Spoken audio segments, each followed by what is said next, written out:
All right, welcome back to the Transfer Show. We're going to talk the champions now, Manchester City. Darmesh, they've been busy, but they're still going to go, we understand. Tell us who they're in for. I'm going to come straight to that in just one moment, but just an add-on from what we were talking about before with Patrick Dorgu. He wasn't in the starting 11. He is on the bench tonight for Lecce.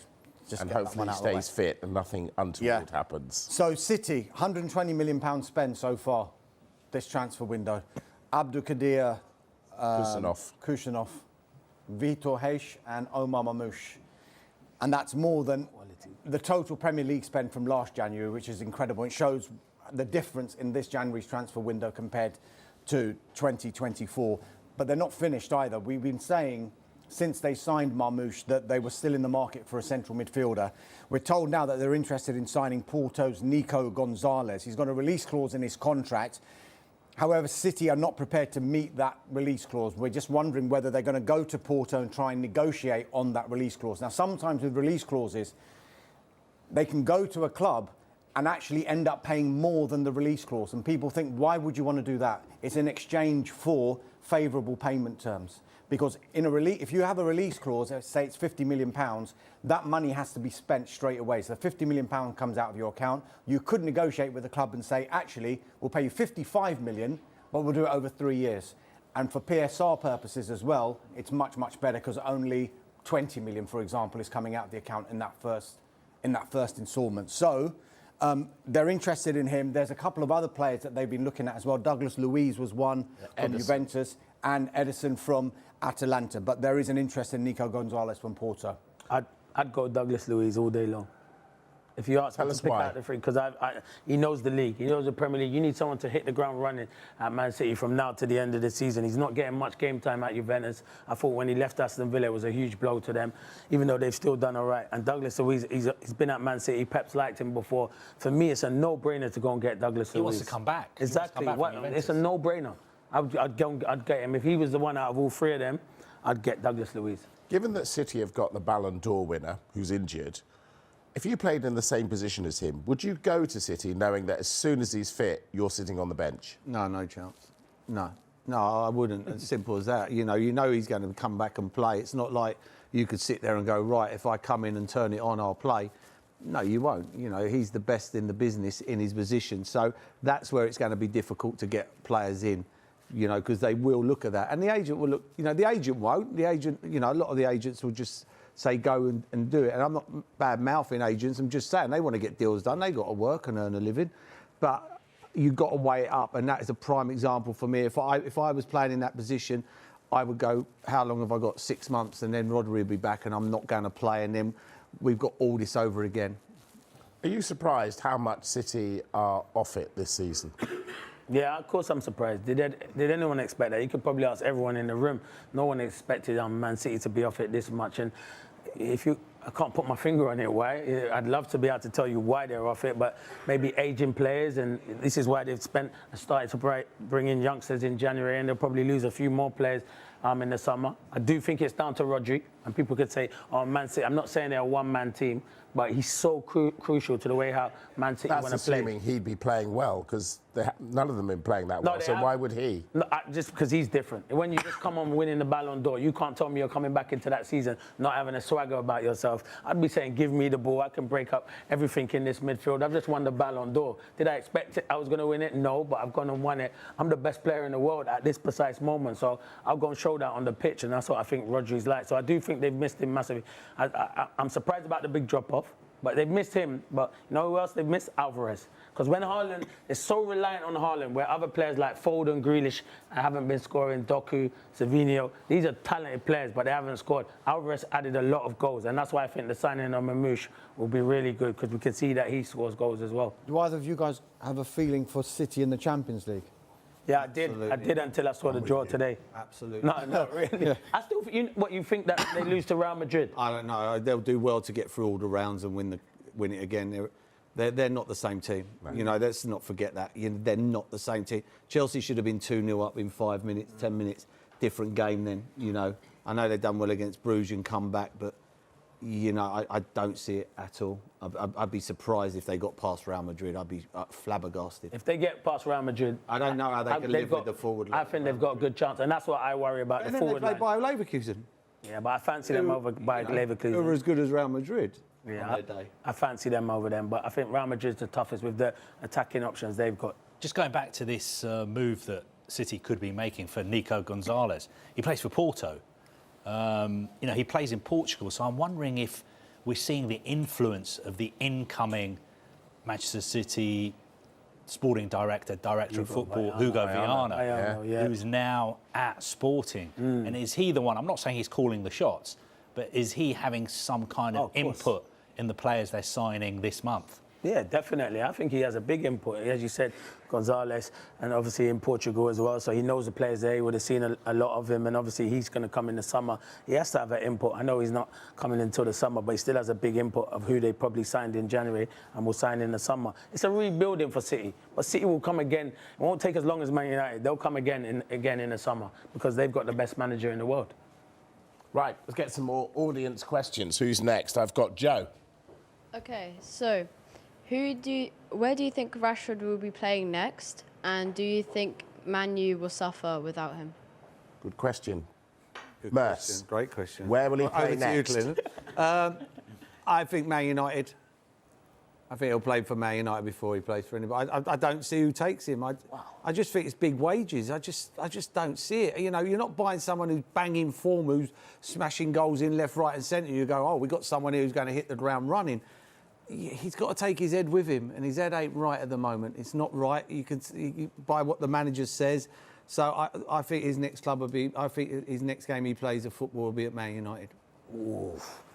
I think Barca or Villa. One of the Barca? two. Yeah. Never going to get Well, to yeah, Barca. I'm just throwing it out there. And I'm just throwing it and seeing how many people bite on it. And you two have bit on it. I literally think maybe Aston Villa. I think Aston Villa is a great shot. I think staying in the Premier League, if they can sort out a deal with his wages, I think Rashford could be playing. I just think what you say about Man United, Ruben Amorim has not been picking him. He's not even been putting him on the bench, when they're not even been getting results. Yeah, but time, you know, time's a healer. Do you know what I mean? Sooner or later, as soon as this transfer window shuts, there's no choice then. Yeah, he has to play if he stays. He has to play. Or he's got to play a game. No, but the thing is, if Ruben Amorim doesn't see him as part of his long-term future, which it looks like he doesn't, and he doesn't get a move now, he has to play for United. He has to be back in the squad in contention. Because United need to sell him in the summer if that's what they're going to do. Yeah, but if they get the most amount of money. But how much money will they get from him if he doesn't play? Managers are stubborn, mate. Yeah, but I get that, but how much money? The manager will be told in the end. He'll be told in the end. He'll be told, you know, if they're not going anywhere and they're 13th, 14th in the league, he'll be going. He needs to play. If he doesn't play, so he goes at the end of the season. Doesn't play. How much does he go for in the summer? Yeah, I get it. He's going to go for a lot less more. But I don't think he's going to move in January. I think he's only going to go on loan. So why not just let him go on loan and rediscover his form? Yeah, but that's where the wages are the problem. But if you're Man United, you can't send him to Aston Villa. Aston Villa. Amorim can't send him to Aston Villa and he goes and gets 10 in 10 and Man United are losing every week. The manager will be under severe pressure. Yeah. Everybody will be going, what are you doing? Why didn't you give him another chance? You know, he's got to be out of sight, out of mind. It's got to be abroad if he's going to go anywhere. But I wouldn't be shocked if his next football match is for Man United. How good was that question, young man? That was very good. That's to everybody, yeah? Yeah. The youngest one in here. You're under pressure. Issam, you're next. Good luck. My question is for Paul Merson. As a former Arsenal player, what do you think of Arsenal's transfer window so far? What do you think Arsenal should have done in the transfer window? And for the remainder of the transfer window, what do you think Arsenal should do? 3 questions. Do you understand that? I couldn't hear. What do you think? Yeah, go on. Sorry. No, go on. No, you go, Mike. No, Mike, you go. What do you make of Arsenal's business so far? What do you think they should do? Was that right? And what was the other one? What do you think Arsenal should have done this transfer window? Should have done. And what do you think Arsenal should do in the remainder of the transfer window? That's it. Yeah. I think they need a forward. I would go for Tomori. I think they need a centre-half. I think if you're looking at the all-round package over the next couple of years, you're bringing in a player who's a very good player. You know, he played at a top club in AC Milan, played at Chelsea, but played at AC Milan. So he's played under pressure, you know, and that's what you need when you're coming to a team like Arsenal. He might be back up, but that could change very quickly. But Arsenal need backup and someone who's going to come in like for like. There's no point. Soon as Saliba or Gabriel come out the team, whoever steps into that defensive line weakens the team. And that's no disrespect to them because the other two are so good. And the centre forward, you know, I'd go and get Ollie Watkins. He's proven. You know, I'm sorry, Aston Villa fans, but you've asked me what Arsenal should do, and I think Ollie Watkins ticks the boxes big time for Arsenal. Nice one, Sam. I'm hearing you've got some breaking news. What have you got? Yeah, the WSL transfer window actually closed last night, but Chelsea have just confirmed that they have signed Kira Walsh from Barcelona for £400,000. I know there were some reports that the transfer fee was more than that, but we're being told that it is £400,000, no add-ons, no bonuses, and she's signing a 4.5-year contract. That's all over then. Chelsea have won it because she's one of the best midfielders. They won it last weekend. I know, but they've even won it even more so now with her. She's out. Won it even If you can't win it even more, they won it already. All right, by 20 points. Oh, yeah, it won't be that many. But Right, we are win going the to take a European- break. winning- When we come back, you're going to like this. Merce isn't, because he's going to talk Spurs. See you in a bit.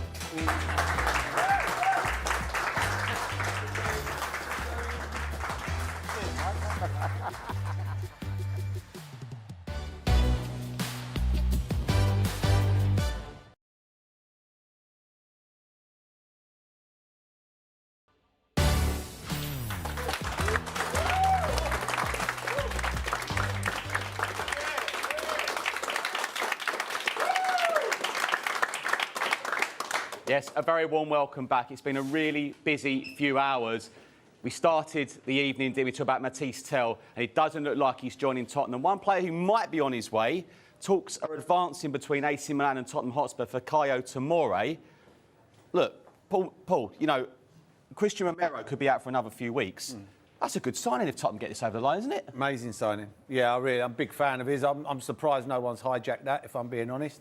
I think, you know, he's a good centre-half. I think that'd be a good coup for Tottenham. Yeah, more on that as we get it through the evening. It's potential understanding that the player needs to decide, but Mason Milan and Spurs are currently speaking. That's a bit different, isn't it? That's a bit different, isn't it? Now, how long have I known you? About 17 years? Yeah. And what do you call me? Tottenham.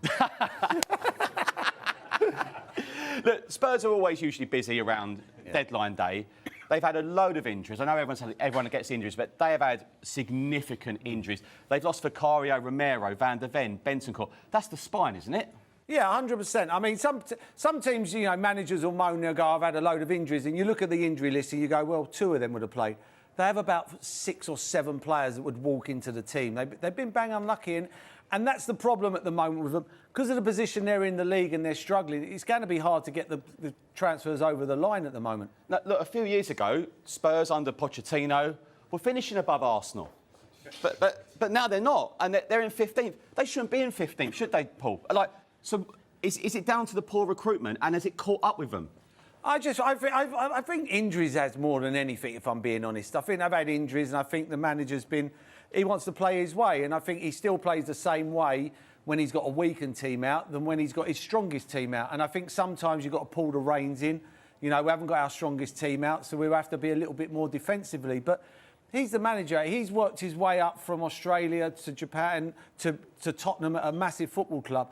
He's going to want to do it his way, you know, the way that got him to there. And he don't want to come in then all of a sudden pull the reins in, get the sack, and then sit there and go, if I'd have done it my way. So I have a lot of respect for him. I think they've been bang unlucky. They're still in all the competitions. I don't know how long for, but they're still in them all. Also, they are, though. Yeah. Also, they've had Harry, they've had Mourinho, they've had Martin Jol, Ramos, Conte, Villas-Boas, Poch. They've kind of had every kind of manager you can think of, can't you? Have they got to sort of stick with one? I would. I mean, they've had Mourinho and Conte and Nunes, who were a bit more defensively. You know, I always had you moaning at me how defensive we are, how boring we are. You get a manager in now who wants to entertain, wants to play on the front foot, wants to attack and play football, and now everybody's got the ump. And sooner or later, they'll go back and go and get another manager that's going to be defensive again, going to shut up shop, look after himself, make sure we don't lose before we win. You know, I like this man. I think he's a good manager. I'd give him at least another year. I'd wait till they get their full team out. 15th isn't good enough, but he said that. Yeah, cool. Yeah, of course. But they're doing all right in Europe. They got the League Cup semi-final at Liverpool, 1-0 up, and they got Villa away in the FA Cup. Can they win a trophy this season?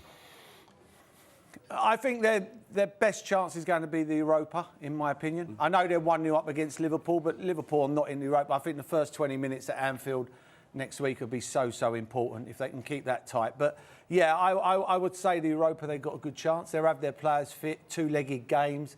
You know, I think they've got more chance there than any other. Look, we are a transfer show, so what are Tottenham seriously lacking when you watch them? What do they need? Midfield. Yeah. I think their midfield's really... I don't think Basuma's done very well. I don't think Sarr's set it alight. I think the young kid's done great.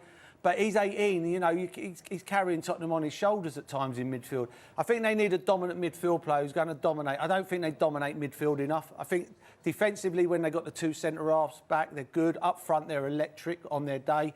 I just think in midfield, I think they haven't performed at all. See? I knew you could talk Tottenham. I could talk Tottenham all day while they're 15th. Can you stop laughing? Right. Mike, back to you. Brilliant. Love that. Thank you very much. I enjoyed that immensely. Right. We are going to leave after this next part. We've got one part left here at Battersea Power Station. We're going to a break, I do believe. Yes, we are going to a break. When we come... Oh, we're not... Oh, I'm told audience questions quickfire. So, after the break, I'm being told. See you in a bit.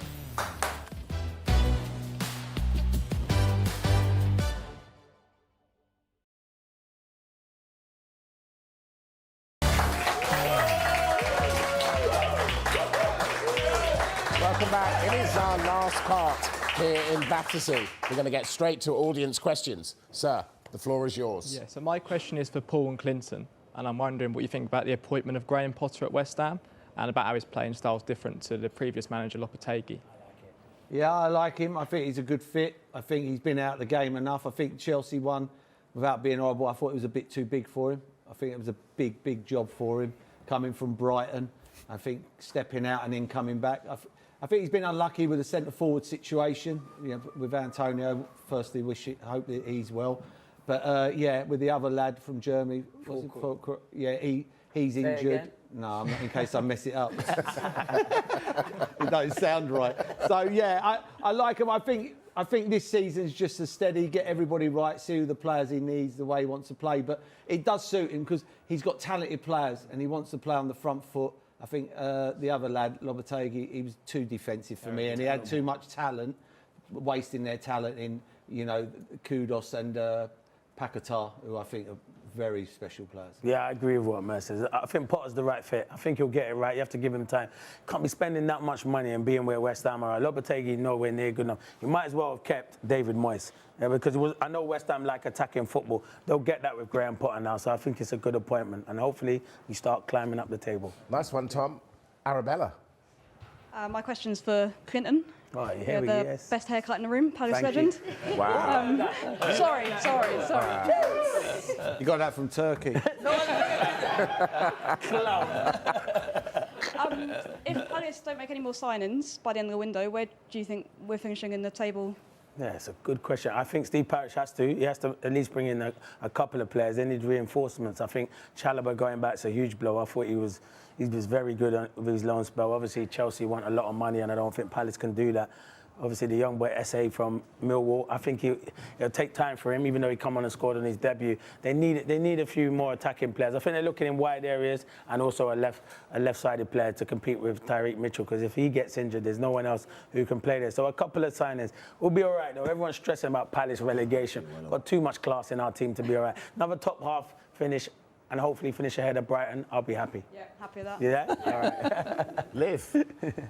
No discrimination against haircuts for all of you. Question for all of you. You can stay. Yeah, thank you. Which club or clubs do you expect to be busiest from now until the window shuts on Monday? Harvey, do you want that one? Yeah, good.